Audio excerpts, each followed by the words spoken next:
himself, maybe I am crazy. All of my co-workers blinking mysteriously out of existence in a single moment for no reason at all. None of it made any logical sense. And as Stanley pondered this, he began to make other strange observations. For example, why couldn't he see his feet when he looked down? Why did doors close automatically behind him wherever he went? And for that matter, these rooms were starting to look pretty familiar. Were they simply repeating? No, Stanley said to himself, this is all too strange. This can't be real.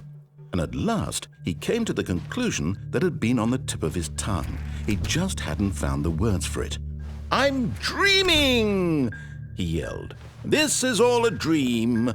Oh, what a relief Stanley felt to have finally found an answer, an explanation. His co-workers weren't actually gone.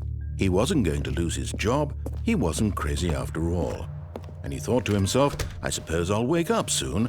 I'll have to go back to my boring real-life job pushing buttons. I may as well enjoy this while I'm still lucid. So he imagined himself flying and began to gently float above the ground. Then he imagined himself soaring through space on a magical starfield, and it too appeared. It was so much fun, and Stanley marveled that he had still not woken up. How was he remaining so lucid? And then perhaps the strangest question of them all entered Stanley's head. One he was amazed he hadn't asked himself sooner. Why is there a voice in my head dictating everything that I'm doing and thinking? Now the voice was describing itself being considered by Stanley, who found it particularly strange. I'm dreaming about a voice describing me, thinking about how it's describing my thoughts, he thought. And while he thought it all very odd and wondered if this voice spoke to all people in their dreams, the truth was that, of course, this was not a dream. How could it be? Was Stanley simply deceiving himself, believing that if he's asleep, he doesn't have to take responsibility for himself? Stanley is as awake right now as he's ever been in his life. Now, hearing the voice speak these words was quite a shock to Stanley. After all, he knew for certain, beyond a doubt, that this was in fact a dream. Did the voice not see him float and make the magical stars just a moment ago? How else would the voice explain all that? This voice was a part of himself too. Surely, if he could just... He would prove it. He would prove that he was in control, that this was a dream. So he closed his eyes gently, and he invited himself to wake up. He felt the cool weight of the blanket on his skin, the press of the mattress on his back, the fresh air of a world outside this one. Let me wake up, he thought to himself. I'm through with this dream. I wish it to be over. Let me go back to my job. Let me continue pushing the buttons. Please, it's all I want. I want my apartment and my wife and my job.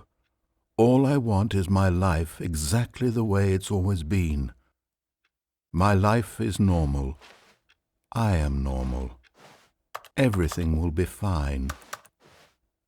I am okay.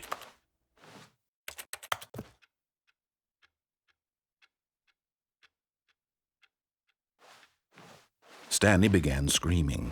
Please, someone, wake me up. My name is Stanley.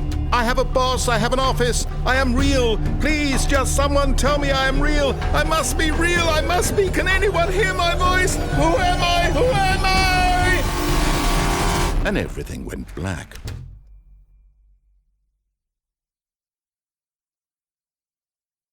This is the story of a woman named Mariella.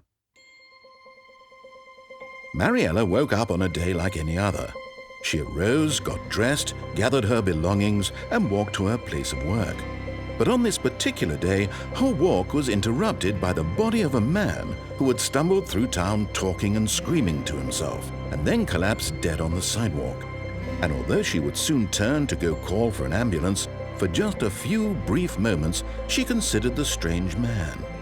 He was obviously crazy, this much she knew. Everyone knows what crazy people look like. And in that moment, she thought to herself how lucky she was to be normal.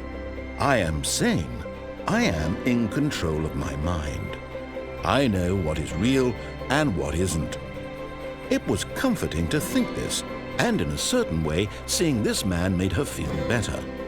But then she remembered the meeting she had scheduled for that day, the very important people whose impressions of her would affect her career, and by extension, the rest of her life. She had no time for this, so it was only a moment that she stood there, staring down at the body. And then she turned and ran.